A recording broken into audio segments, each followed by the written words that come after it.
سورت الکوثر مکی سورت ہے، 1 رکوع ہے اور 3 آیات ہیں۔ اس سورت کا دوسرا نام سورت النحر بھی ہے۔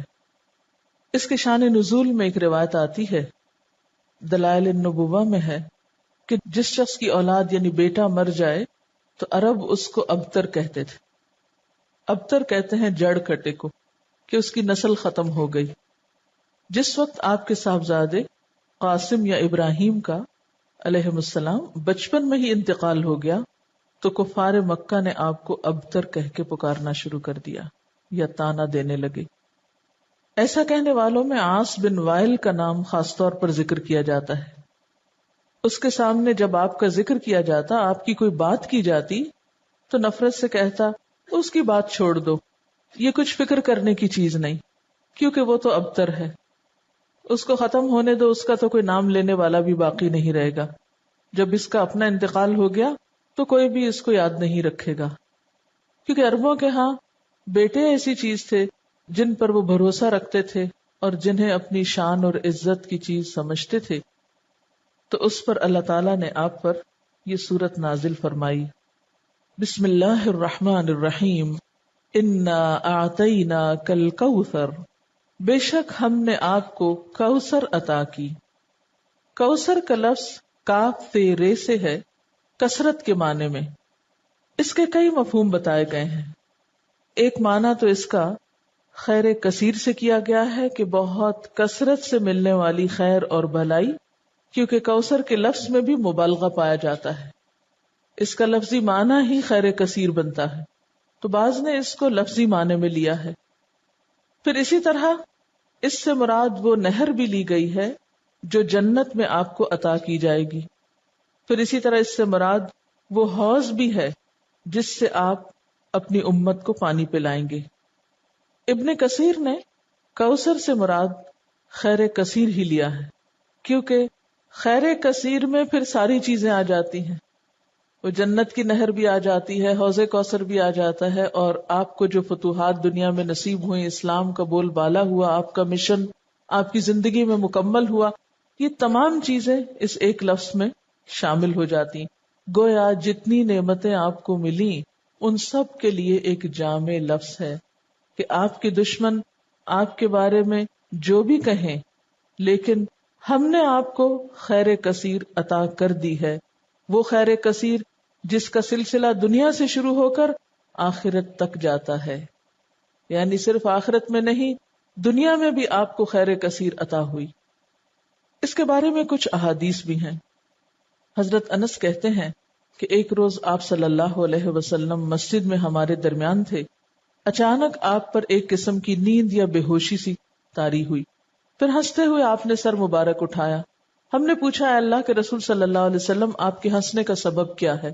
آپ نے فرمایا کہ مجھ پر اس وقت ایک سورت نازل ہوئی ہے، یعنی اس سورت کے نازل ہونے پر آپ مسکرائے۔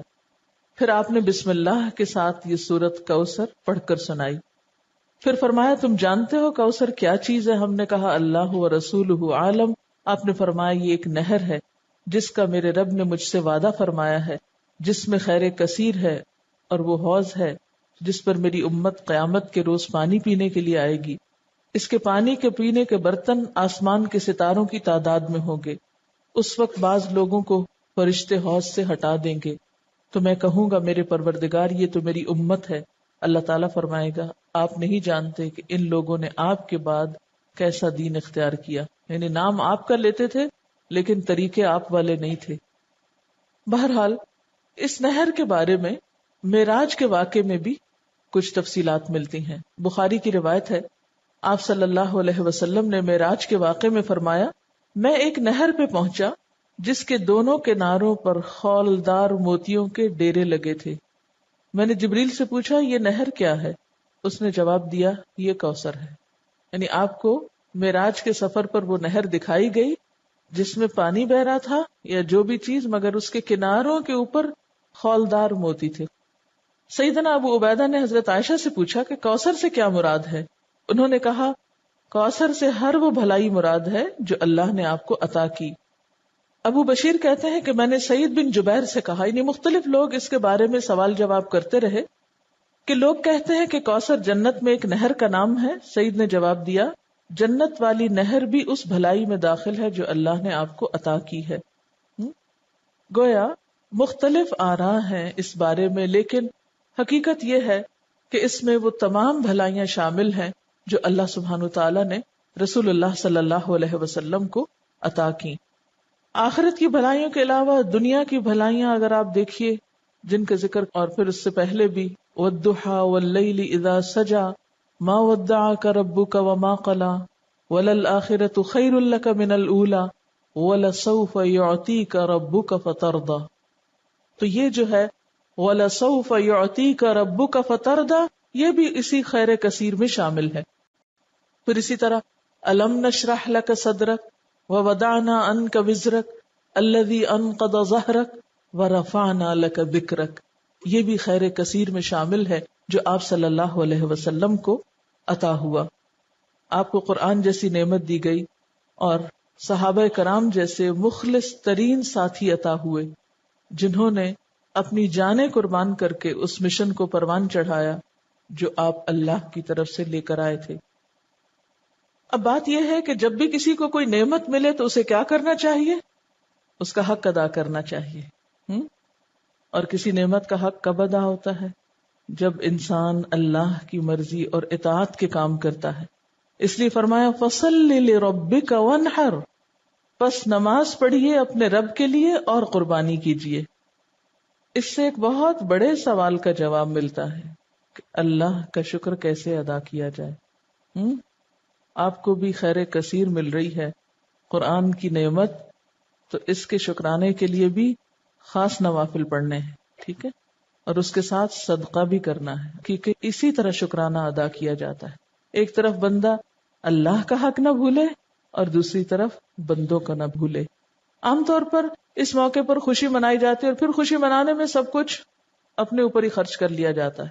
یہ صرف چند ظاہری مخصوص چیزوں سے خوشی منانے کا تصور سامنے آتا ہے، جبکہ خوشی منانے کے کئی طریقے ہیں اور خاص طور پر محروم لوگوں کو ایسے موقعوں پہ یاد رکھنا. مسلمان کی زندگی میں تو جو بھی خوشی کا موقع آتا ہے وہ تنہا نہیں مناتا اس کو. اسی لیے چھوٹی عید و بڑی عید و دونوں میں آپ نمازیں پڑھتے ہیں، ایک میں صدقہ فطر ادا کرتے ہیں، دوسرے میں قربانی کرتے ہیں. اس کے علاوہ بھی جو بن پڑے یتیموں، غریبوں، مسکینوں اور ضرورت مند افراد کو دیتے ہیں. اور یہی اصول رکھیے زندگی بھر، جب بھی کوئی نعمت ملے فَصَلِّ لِرَبِّكَ اپنے رب کے لیے نماز پڑھیے، جھک جائیے، وَانْحَرْ اور قربانی کیجیے. نحر بنیادی طور پر اونٹ کی قربانی کو کہا جاتا ہے، یعنی قربانی ٹھیک ٹھاک قسم کی.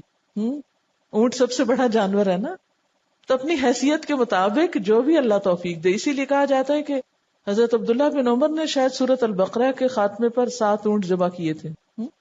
عربوں کے ہاں سب سے بڑی دولت اونٹ تھی، ان کی متاع یہی تھی. اور کسی کو آنر دینا ہوتا تو اس کے آنے پر اس کی مہمانی میں اونٹ ذبح کیا کرتے تھے، مرغی بکری نہیں بلکہ اونٹ. تو اسی طرح صدقے کا جو انتہائی تصور ہے، یہ بڑی سے بڑی چیز اللہ کی راہ میں دینا ہے، وہ کیا ہے؟ جو بن پڑے میکسیمم انسان کو دینے میں وہ دے اللہ کے راستے میں. وَانْحَرْ اور قربانی کیجیے، یعنی نحر سے مراد اونٹ کی قربانی. اور اس کا مسنون طریقہ کیا ہے کہ اس کا پاؤں باندھ کر حلقوم میں نیزہ مارا جاتا ہے، کھڑا کر کے اس کو قربان کیا جاتا ہے. اسی سے پتہ چلتا ہے. ویسے تو قربانی کے لیے اور لفظ بھی آتے ہیں نا، لیکن یہاں نحر سے خود بخود واضح ہو رہا ہے کہ یہ اونٹ کی، کیونکہ صرف اونٹ کو اس طرح ذبح کیا جاتا ہے، باقی جانوروں کو لٹا کے ذبح کیا جاتا ہے. اور ویسے بھی آپ صلی اللہ علیہ وسلم کو حکم تھا قُلْ إِنَّ صَلَاتِي وَنُسُكِي وَمَحْيَايَ وَمَمَاتِي لِلَّهِ رَبِّ الْعَالَمِينَ.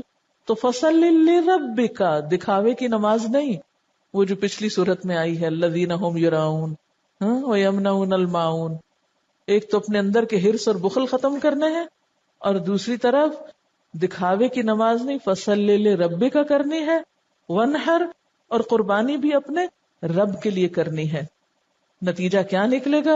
إِنَّ شَانِئَكَ هُوَ الْأَبْتَرُ دشمنوں کو اللہ خود سنبھال لے گا، برا چاہنے والے خود مصیبت میں گرفتار ہو جائیں گے. عموماً کیا ہوتا ہے جب انسان کو نعمت ملتی تو ساتھ ہی حاسد بھی پیدا ہو جاتے ہیں نا، ساتھ ہی جیلسیز شروع ہو جاتی ہیں، خواہ دین کی نعمت ملے یا دنیا کی ملے. یہ ایک انڈرسٹوڈ سی بات ہے. تو آپ صلی اللہ علیہ وسلم صادق اور امین تھے لوگوں کی آنکھوں کا تارا تھے.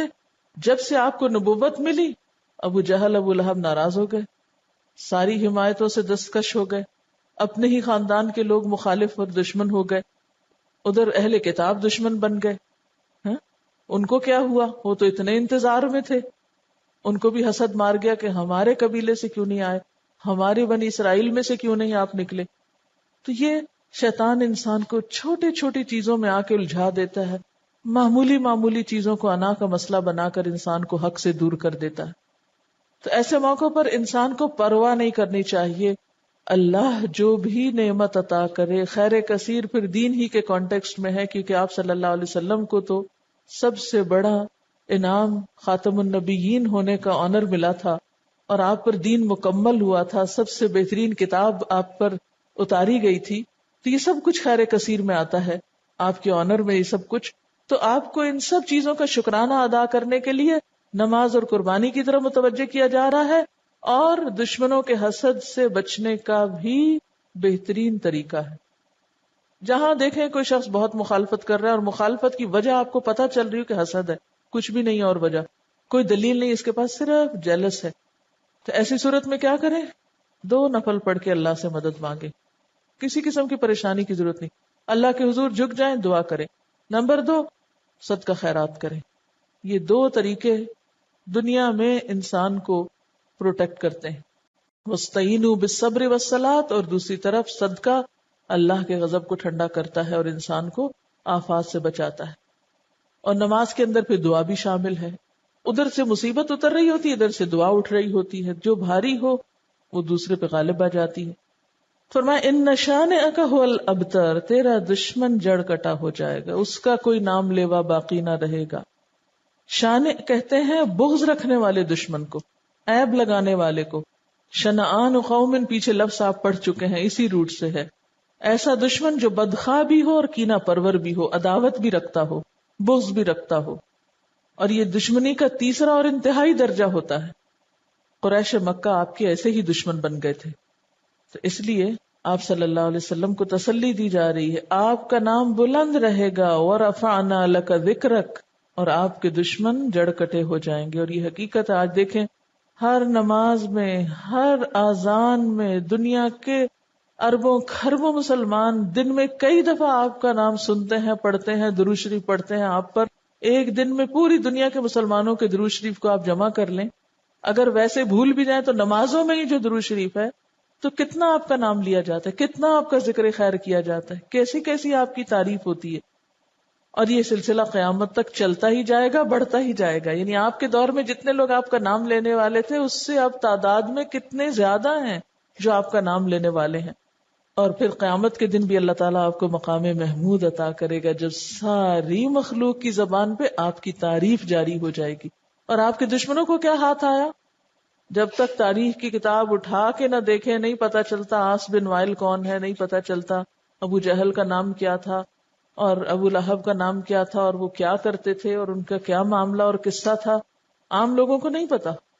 اور اس کے مقابلے میں آپ صلی اللہ علیہ وسلم کا نام ہمیشہ کے لیے بلند ہو گیا. اس سے جو بات ہمیں پتہ چلتی ہے اور جو سبق سیکھنے کا ہے وہ کیا ہے کہ انسان اللہ کی نعمتوں پر نظر رکھے، پازیٹو سوچ اختیار کرے، نعمتوں کا شکرانہ ادا کرے، نعمتیں اور ملیں گی. مخالفتوں کی پرواہ نہ کرے، مخالفتیں دم توڑ جائیں گی، اس لیے کہ اللہ سبحانہ و تعالی خود حفاظت کرنے والا ہے. جو شخص اپنے رب کو منانے اور راضی رکھنے میں کامیاب ہو گیا وہ محفوظ ہو گیا. جس نے رب کا سہارا تھام لیا، جس نے اس پہ توکل کیا، جو اس کی مدد کے لائق ہو گیا، جس پر اس کا فضل ہو گیا، پھر اس کے لیے کوئی بھی پریشانی باقی نہ رہے گی انشاءاللہ. سورۃ الکافرون مکی سورت ہے، 1 رکوع ہے، 6 آیات ہیں. صحیح احادیث سے ثابت ہے کہ آپ صلی اللہ علیہ وسلم طواف کی 2 رکعتوں، فجر اور مغرب کی سنتوں میں قل یا ایھا الکافرون اور سورۃ اخلاص پڑھا کرتے تھے. اسی طرح آپ صلی اللہ علیہ وسلم نے بعض صحابہ کرام کو فرمایا کہ رات کو سوتے وقت یہ سورت پڑھ کر سو گے تو شرک سے بری قرار پاؤ گے. تو رات کو جہاں بسمک اللہم اموت و احیا پڑھتے ہیں وہاں اس سورت کو بھی پڑھا کریں. بعض روایات میں آپ کا عمل بھی بتلایا گیا ہے، یعنی آپ صلی اللہ علیہ وسلم کے پڑھنے کا طریقہ بھی پتہ چلتا ہے۔ حضرت عائشہ فرماتی ہیں کہ آپ صلی اللہ علیہ وسلم نے فرمایا کہ فجر کی سنتوں میں پڑھنے کے لیے 2 صورتیں بہتر ہیں، سورت کافرون اور سورت اخلاص۔ بعض صحابہ نے آپ صلی اللہ علیہ وسلم سے عرض کیا کہ ہمیں کوئی دعا بتا دیجئے جو ہم سونے سے پہلے پڑھا کریں۔ آپ نے قل یا ایھا الکافرون پڑھنے کی تلقین کی اور فرمایا کہ یہ شرک سے برات ہے، کیونکہ شرک ایسا گناہ ہے جو معاف نہیں ہوگا، تو اگر انشاءاللہ ہر روز پڑھیں گے تو اللہ تعالیٰ اس سے بچنے کی توفیق بھی دیں گے۔ حضرت جبیر بن مطعم فرماتے ہیں کہ آپ صلی اللہ علیہ وسلم نے ان سے فرمایا، کیا تم یہ چاہتے ہو کہ جب سفر میں جاؤ تو وہاں تم اپنے سب رفقا سے زیادہ خوشحال اور بامراد رہو، تمہارا سامان زیادہ ہو جائے؟ انہوں نے عرض کیا، بے شک میں ایسا چاہتا ہوں اے اللہ کے رسول صلی اللہ علیہ وسلم۔ آپ نے فرمایا کہ آخر قرآن کی 5 صورتیں کافرون، نصر، اخلاص، فلق اور ناس پڑھا کرو، یعنی سفر کے موقع پر بھی پڑھا کرو۔ ہر سورت کو بسم اللہ سے شروع کرو اور بسم اللہ ہی پر ختم کرو، یعنی اگلی سورت سے پہلے پھر پڑھو۔ حضرت جبیر کہتے ہیں کہ اس کے بعد میرا حال یہ تھا کہ سفر میں اپنے 2 ساتھیوں کے مقابلے میں خستہ حال ہوتا تھا۔ آپ کی اس تعلیم پر عمل کرنے کے بعد میں سب سے اچھے حال میں رہنے لگا۔ ایک مرتبہ آپ صلی اللہ علیہ وسلم کو بچھو نے کاٹ لیا تو آپ نے پانی اور نمک منگوایا، اور یہ پانی یعنی پانی میں نمک ڈال کے یہ پانی کاٹنے کی جگہ لگاتے تھے اور قل یا ایھا الکافرون اور قل اعوذ برب الفلق اور قل اعوذ برب الناس پڑھتے جاتے تھے، یعنی اس سورت سے دم بھی کیا جا سکتا ہے۔ اب اس سورت کا شان نزول کیا ہے؟ ابن اسحاق کی روایت میں ہے کہ ابن عباس سے مروی ہے، ابن اسحاق جو ہسٹورین ہے، سیرت نگار ہے، اس نے ابن عباس سے روایت کیا ہے کہ ولید بن مغیرہ، عاص بن وائل اور اسود بن عبد المطلب اور امیہ بن خلف آپ کے پاس آئے اور کہا، آؤ ہم آپس میں اس پر صلح کر لیں کہ 1 سال آپ ہمارے بتوں کی عبادت کیا کریں، 1 سال ہم آپ کے معبود کی عبادت کریں گے۔ اسی طرح ابن عباس سے روایت ہے کہ کفار مکہ نے باہمی مصالحت کے لیے یہ صورت پیدا کی تھی، اور جھگڑا ختم کریں، 1 سال تمہارا 1 ہمارا، اور یہ بھی کہا تھا کہ آپ ہمارے بتوں میں سے بعض کو صرف ہاتھ لگا دیں، ٹچ کر دیں، تو ہم آپ کی تصدیق کرنے لگیں گے، یعنی 1 دفعہ آپ ان پہ شفقت کا ہاتھ پھیر دیں تو پھر ہم کیا کریں گے، آپ کے معبود کی عبادت شروع کر دیں۔ تو اس موقع پر جبریل علیہ السلام یہ سورت لے کر نازل ہوئے کہ دین کے معاملے میں کوئی کمپرومائز نہیں۔ بسم اللہ الرحمن الرحیم، قل یا ایھا الکافرون، کہہ دیجئے اے کافرو۔ پورے قرآن پاک میں یہ انداز نہیں ہے کافروں کو بلانے کا، لیکن اس موقع پر نام لے کر پکار کر کہا جا رہا ہے۔ الکافرون سارے مراد ہیں، لیکن خصوصی طور پر جن کے بارے میں یہ سورت نازل ہوئی۔ اور یہ بھی یاد رکھیے کہ یہ سورت مکی دور کے آخری حصے میں نازل ہوئی، جب آپ نے ان پر ساری حجت تمام کر دی تھی، اور پھر وہ آپ کو ایسی آفرز دے رہے تھے۔ آپ ایک عرصے تک اپنی قوم کو یا قومی کہہ کے پکارتے تھے، اے میری قوم، اے بنو ہاشم، اے قریش، لیکن اب یہاں اے کافرو کہہ کے پکارا گیا، اور حجت تمام کرنا بھی مقصود تھا۔ تو قل یا ایھا الکافرون، کہہ دیجئے اے کافرو، لا اعبد ما تعبدون، میں عبادت نہیں کرتا ان کی جن کی تم عبادت کرتے ہو، یعنی کسی قیمت پر میں تمہارے معبودوں کی عبادت نہیں کر سکتا۔ آپ کو یاد ہوگا کہ ابتدائی دور میں بھی آپ کو کچھ آفرز دی گئی تھی۔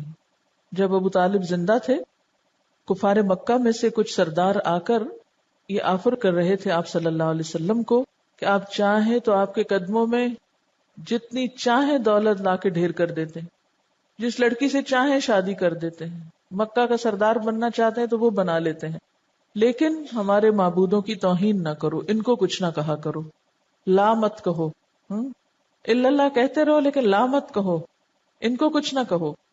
لیکن آپ صلی اللہ علیہ وسلم نے ان میں سے کسی بات کو تسلیم نہیں کیا۔ اس سے یہ بات پتہ چلتی ہے کہ دین کا کام اس وقت تک ہو نہیں سکتا جب تک انسان اپنی بات کا پکا نہ ہو۔ دین کے اصولوں پہ کمپرومائز نہیں کیا جا سکتا۔ اچھا، ہمارا عام طور پر حال کیا ہوتا ہے، بعض اوقات ہم دوسرے کا دل رکھنے کے لیے اس کی غلط باتیں لے لیتے ہیں۔ ہم کہتے ہیں چلو پہلے اس کو مانوس کر لیں، کچھ غلط کام ان جیسے کر لیں، اور پھر اس کے بعد ہم ان کو سمجھا لیں گے۔ یہ طریقہ درست نہیں ہوتا۔ مثلا کوئی شراب پی رہا ہے تو آپ کے چلو میں اس کا دل رکھنے کو تھوڑی سی پی لوں، پھر اس کے بعد اس کو تبلیغ کر کے سمجھا دوں گی کہ یہ حرام ہے، پہلے ذرا میں کمپنی تو دوں اس کو. یہ نہیں ہو سکتا. اس لیے کہ جب آپ کا اپنا عمل غلط ہوگا تو آپ دوسرے کو کس منہ سے منع کریں گے؟ آپ کی کون سنے گا پھر؟ اصل بات یہ ہے کہ باطل دوئی پرست ہے، حق لا شریک ہے. شعر ہے اصل میں. باطل دوئی پرست، دوئی پسند یعنی کہ اس میں بے وفائی ہے، بہت سارے بت ہیں. حق لا شریک ہے. حق کی خوبی کیا ہے کہ اس میں بس ایک الہ ہے، دی اونلی ون. شرکت میانہ حق کو باطل نہ کر قبول. ہمیں کیا حکم ہے کہ کچھ باطل کی چیزیں، کچھ حق کی چیزیں، کچھ ملغوبہ سا دین بنا کے وہ اختیار کر لو، یہ نہیں کرنا. روشنی روشنی ہے، اندھیرا اندھیرا ہے، حق حق ہے، باطل باطل ہے. اس لیے دین کے معاملے میں کمپرومائز نہیں کرنا، سمجھوتے نہیں کرنے، اصول پر قائم رہنا ہے، استقامت اختیار کرنی ہے.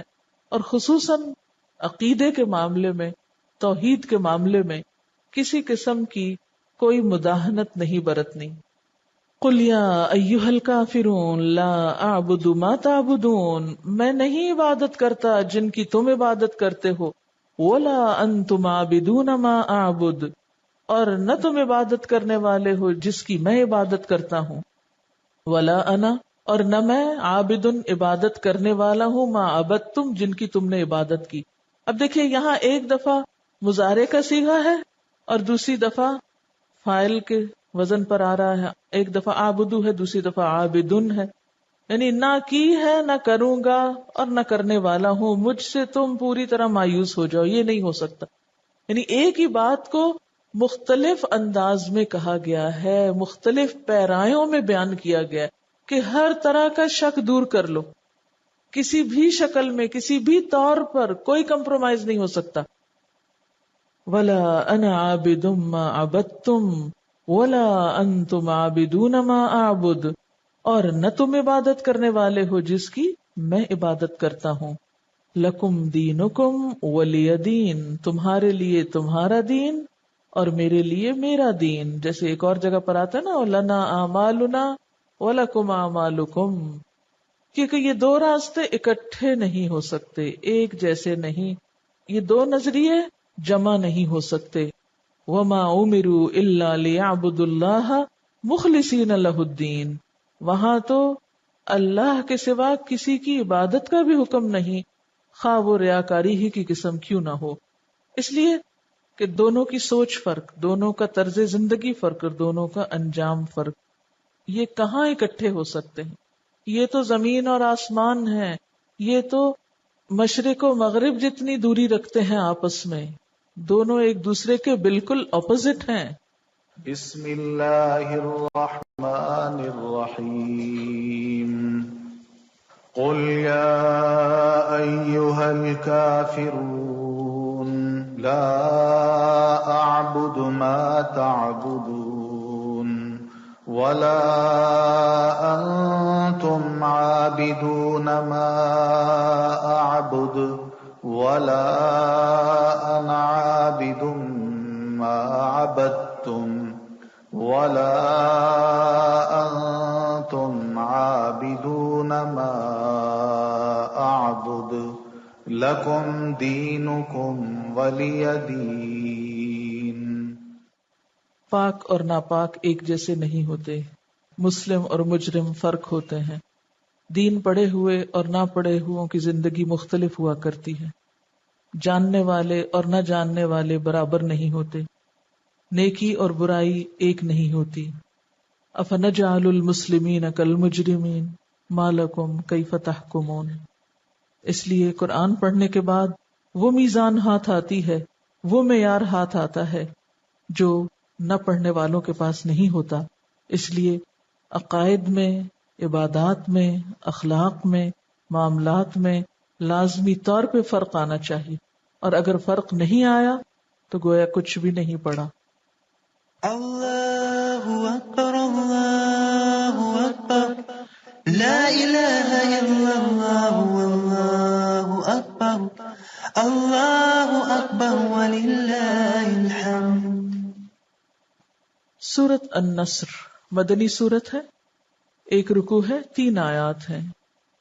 نزول کے اعتبار سے یہ آخری صورت ہے، یعنی مکمل صورت کے اعتبار سے۔ جس وقت یہ نازل ہوئی تو بعض صحابہ سمجھ گئے کہ اب آپ صلی اللہ علیہ وسلم کا آخری وقت آ گیا ہے، اسی لیے آپ کو پھر تسبیح و تحمید اور استغفار کا حکم دیا گیا، جیسے ابن عباس نے روایت کیا ہے۔ اذا جاء نصر اللہ والفتح، جب اللہ کی مدد آ گئی اور فتح نصیب ہو گئی۔ اللہ کی مدد کا کیا مطلب ہے؟ اسلام کا کفر پہ غلبہ، مسلمانوں کا کلچر عام ہونا، اور والفتح، فتح سے مراد یہاں فتح مکہ ہے، وہ شہر جو آپ کا مولد و مسکن تھا، لیکن کافروں نے آپ کو اور صحابہ کرام کو وہاں سے ہجرت پر مجبور کر دیا۔ چنانچہ 8 ہجری میں جب مکہ فتح ہو گیا تو لوگ جوق در جوق مسلمان ہونے لگے، فوج در فوج مسلمان ہونے لگے۔ اس سے قبل 1-1 2-2 لوگ مسلمان ہوا کرتے تھے، گروپس میں لوگ مسلمان نہیں ہوئے تھے۔ فتح مکہ سے لوگوں پر یہ بات واضح ہو گئی کہ آپ اللہ کے سچے پیغمبر ہیں اور دین اسلام سچا دین ہے جس کے بغیر اب نجات ممکن نہیں، نہ دنیا میں نہ آخرت میں۔ اس لیے اذا جاء نصر اللہ والفتح، جب اللہ کی مدد آ گئی اور فتح نصیب ہو گئی، جس کا ذکر پیچھے کیا گیا تھا، وَأُخْرَى تُحِبُّونَهَا نَصْرٌ مِّنَ اللَّهِ وَفَتْحٌ قَرِيبٌ، جس فتح قریب کا وعدہ کیا گیا تھا وہ فتح مبین، فتح مکہ کی شکل میں نصیب ہو گئی۔ وَرَأَيْتَ النَّاسَ يَدْخُلُونَ فِي دِينِ اللَّهِ أَفْوَاجًا، اور تم نے دیکھا لوگوں کو کہ اللہ کے دین میں فوج در فوج داخل ہونے لگے، یعنی بہت بڑی تعداد لوگوں کی مسلمان ہو گئی۔ کہتے ہیں کہ صرف یمن سے 700 لوگ مسلمان ہو کے آپ کے پاس پہنچے، اتنی بڑی بڑی تعداد میں اکٹھے مسلمان ہوئے، جو راستے میں اذانیں دیتے ہوئے اور قرآن پڑھتے ہوئے آ رہے تھے، یعنی اسلام میں داخل ہونے کے بعد۔ تو ایسی نعمت جب نصیب ہو، فسبح بحمد ربک، تو تسبیح کرو اپنے رب کی حمد کے ساتھ، یعنی اب فریضہ رسالت دین ادا ہو گیا، جو ذمہ داری تھی پوری ہو گئی، لہٰذا اب اللہ کی تعریف اور پاکی بیان کی جائے، واستغفر، اور خوب استغفار کی جائے، انہ کان توابا، بے شک وہ توبہ قبول کرنے والا ہے۔ کہتے ہیں کہ اس سورت کے نازل ہونے کے بعد آپ صلی اللہ علیہ وسلم جب کوئی نماز پڑھتے تو یہ دعا کرتے، سبحانک ربنا وبحمدک اللہم اغفر لی، یعنی استغفار اور تسبیح دونوں کو ملا کر پڑھا کرتے تھے، خصوصاً سجدے میں۔ یہ سجدے کی دعا بھی ہے نا، اور اس کے علاوہ اٹھتے بیٹھتے آتے جاتے یہ دعا پڑھتے تھے، سبحان اللہ وبحمدہ استغفر اللہ واتوب الیہ۔ اور پھر حضرت ابو ہریرہ فرماتے ہیں کہ اس سورت کے نزول کے بعد آپ نے عبادت میں بڑا مجاہدہ فرمایا، یہاں تک کہ آپ کے پاؤں سوج جایا کرتے تھے، جیسے پیچھے بھی آپ کو کہا گیا تھا نا کہ وَإِذَا فَرَغْتَ فَانْصَبْ وَإِلَىٰ رَبِّكَ فَارْغَب، جب آپ اس کام سے فارغ ہوئے، اپنی ذمہ داری پوری کر لی، تو آپ پھر اپنے آپ کو عبادت کے لیے تھکاتے تھے۔ سبحانک اللہم وبحمدک اشہد ان لا الہ الا انت استغفرک واتوب الیک۔ السلام علیکم ورحمۃ اللہ وبرکاتہ۔